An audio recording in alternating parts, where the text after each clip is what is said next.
Hello everyone, my name is Itamar. I'm a tour guide here in Jerusalem, Israel. And as always, we are reading the Parasha together, the weekly portion of the Torah Jews read every Shabbat. Last Shabbat, we were reading about the death of Sarah, and that's what we're going to see today. I want to start by saying big thank you to Google Earth and their photographers and all the other independent photographers that uploaded so many photospheres to the web so that we're able to travel all around. So before we start, I'll just say that this is my bar mitzvah parasha, so I want to chant just the first verse from Genesis 23, just to read it in Hebrew. It goes like this. ויהיו חייסה 100 שנה ו20 שנה ו7 שנים שני חייסה. So that's how the Moroccan style or the Sephardic style chanting of the Torah sounds like. And with that, we're going to start. So thanks again to Google Earth and their photographers who are able to see and learn the stories of the Torah, of the Bible, and understand the geographical context of it.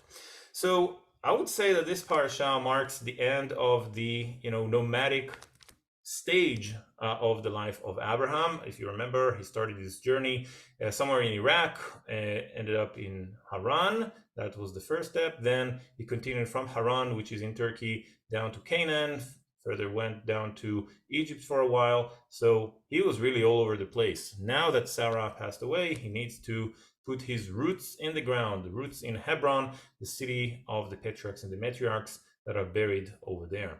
So this is what we are going to focus today.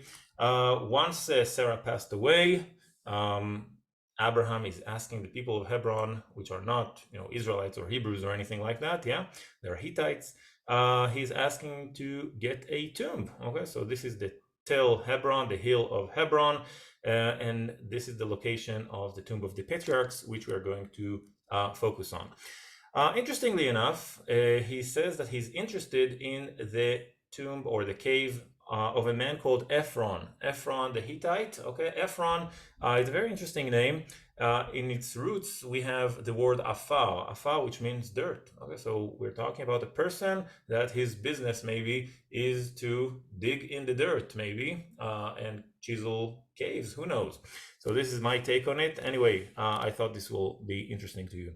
He's purchasing it for 400 shekels of silver. Shekels is a measure of weight, actually. Okay, so how much exactly is it? Some would say it's 14 grams. Okay, 14 grams of silver. So multiply it by 400. This is how much it cost. So right now we're on the hill of Hebron.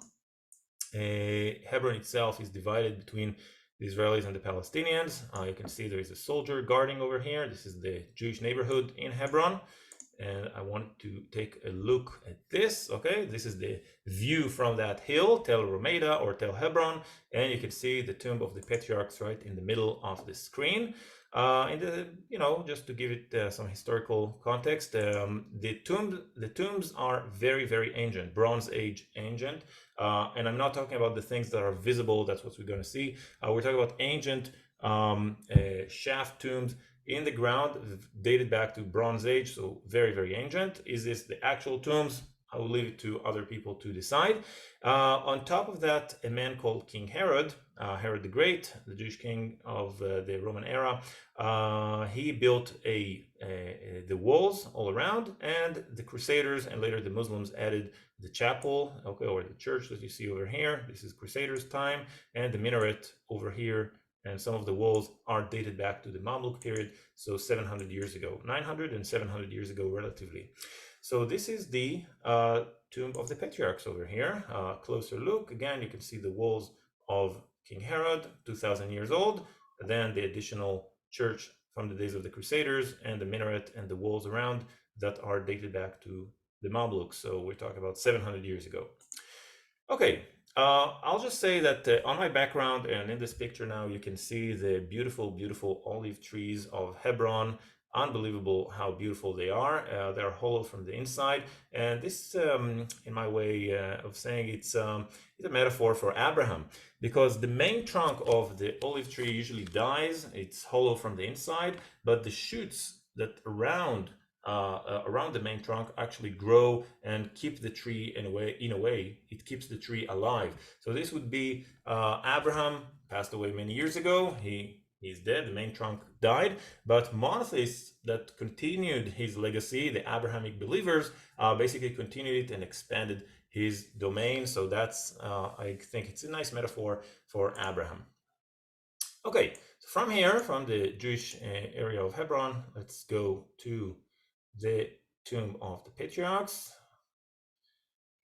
Here we are. This is the entry plaza for Jews and tourists for the most part. Usually they enter from here. The Muslims have a different entryway.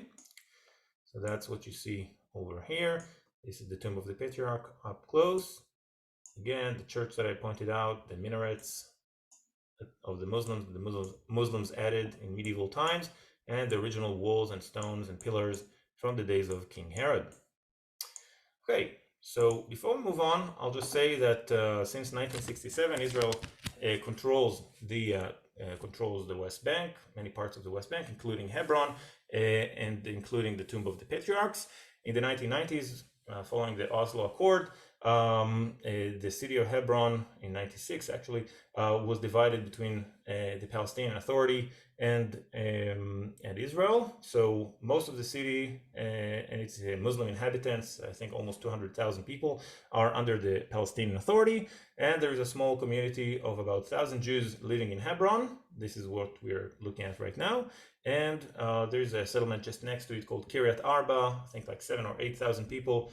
Next to it, they also live not in Hebron proper, but just next to it. So that's what you see over here. This is the map of the agreement from 1996. This is Kiryat Arba and the Jewish neighborhood of Hebron. You can see the division line, H1 and H2, Hebron 1, Hebron 2. Hebron 1 is under the Palestinian Authority, and Hebron 2 is under Israeli control. Here we go, and that's how the tomb looks like inside. So this is the hall of Abraham and Sarah. Okay, when you enter in, you'll see this. This is Sarah. She was the first one to be buried there. So when you look inside, you'll see a big sarcophagus marking the tomb of Sarah. That's the tomb of Abraham. Again, you can see the Arabic inscriptions on the veil that covers it, the green cover that the Muslims put on it. And if you go on the other side, you'll see there is a synagogue over there. And after the synagogue, we have the hall of Jacob and Leah. The grandson of Abraham is Jacob and his wife Leah. So you can see again the sarcophagus just behind the fence, marking that place. Okay, so this is the tomb of the patriarchs. That's how it looks like. Yeah. So on the one patriarch that I don't want to leave out of the story, of course, is Isaac. So this is the Isaac's hall. Isaac and Rebecca, they're buried over here. You see the sarcophagus again, and you see the what is called like the church that I showed you earlier. Okay, so this is Isaac Hall. So it's a Crusaders church or chapel that turned into a mosque with these tombs of Isaac and Rebecca. Okay, so here's the mihrab pointing to Mecca and the minbar for the sermons for the preachers on Friday. So it's a mosque today. And there is this division between Muslims and Jews following a terrible massacre that took place in the 1990s by a Jewish person in this hall. So that's why there is this division between Muslims and Jews in the Tomb of the Patriarchs. So tourists are allowed both sides. Usually they go on the Jewish side, but there's no problem for them to go on the Muslim side. I think it just requires some coordination. Okay. So thanks to these people that uploaded these photospheres, we're able to see it. Okay. After the death of Sarah, Abraham is very worried. He's kind of disconnected with his son Isaac since the binding of Isaac, and he's sending his servant Eliezer to find a wife. And he tells him, "Go to my land and my homeland in Haran. Okay, it's a little funny, but that's what he says. Okay, so go back to where my brother is, and please ask if they have any daughters. Like we heard that there are daughters over there. I want one of my Hebrew family members to get married to my son Isaac. So Eliezer, the servant of Abraham, is going approximately on the same way that Abraham was walking to. He's getting to Haran, okay? And the brother of Abraham, Nahor, is there. He had a son called Betuel, and Betuel gave birth to Rebekah. Okay, so Rebekah is now where Eliezer is looking for Rebekah. Yeah. So in Haran, which is in Turkey, there is this cultural center over there. So I'm not suggesting this is actually where Nahor and his family lived, or Rebecca lived over here, but this is the cultural center over there, and their unique beehive type of houses. Okay, this is the cultural center over there. And Eliezer is there, and the story goes that he's going to the well, and he says that if there is a girl that will draw water for me and for my camels, she's known for her hospitality. Definitely she's the girl that I'm looking for. Definitely she's from the family of Abraham, that was a man of grace as well. So, of course, Rebecca appears at the well, she draws water. Eliezer is very happy, he found the right girl, and after negotiation and exchange of gifts, ultimately Betuel sends Rebecca with that servant, okay, with Eliezer. Now all the journey back with Rebecca all the way down south, okay, all the way down south. So if you look at the map, we're talking about crossing from Haran through Syria today, Transjordan, Judea and Samaria, or the West Bank, all the way south to the Negev. Here's Beersheba, right in the middle of the screen. Okay, and there are a few theories about where Rebecca and Isaac met. It could be closer to Beersheba, or it could be a bit further from Beersheba. It doesn't really matter so much. We're talking about the land of Gerar, this area over here, and the well is called Lahai Roi. Okay, so we are not sure 100% where that is, but it could be in this area for sure. It should be in this area for sure.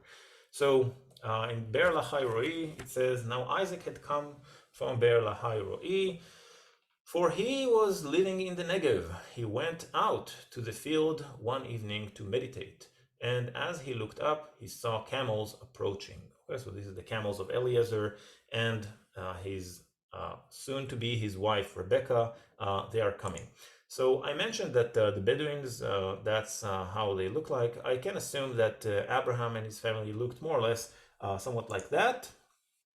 The Be'er Lahai Roi is the place where also earlier Abraham expelled Hagar and her son Ishmael following the orders of Sarah. Once Isaac was born, I remind you, Hagar was boasting against, once Ishmael was born, Hagar was boasting against her master, which is Sarah, and consequently, after Isaac was born, Sarah decided to expel her maidservant and her son. So Be'er Lahai Roi is a traumatic place for the family in a way, but now we have maybe this correction with the meeting of Isaac and Rebecca at the same place. So here's a nice picture.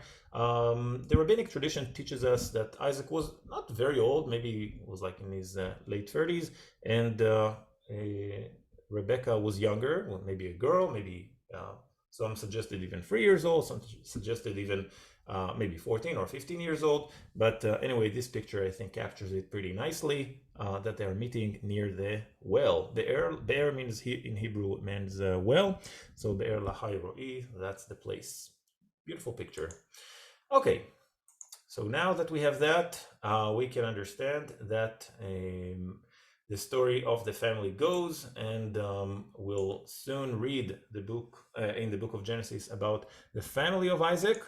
So I hope you enjoyed that. I wanted to share with you this story from the book of Genesis, and I want to say something more optimistic. I mentioned earlier the conflict, the politics of the Me'arat HaMachpelah, the tomb of the patriarchs, and this division between Jews and Arabs. I want to remind you that in the book of Genesis, it says that once Abraham died at the age of 175, both his sons, Isaac and Ishmael, buried him together.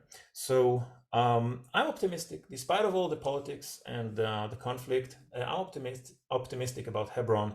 I have a hope that this will be actually the place where Jews and Arabs, despite of the conflict, will manage to find ways to each other's hearts. I will also say that Hebron is a place of love. We saw all these couples buried there. At first, Sarah and Abraham. Later, we have Rebecca and Isaac, and later Leah and Jacob. They will be buried there. And some traditions point out Adam and Eve are buried in Hebron. So this is actually a place of love and a place of respecting one another. And the same goes with Jews and Arabs, that despite of the conflict, I believe they will find ways to cooperate. So let's leave it at this point. I hope you find that useful, and I'll see you on the next one. All the best.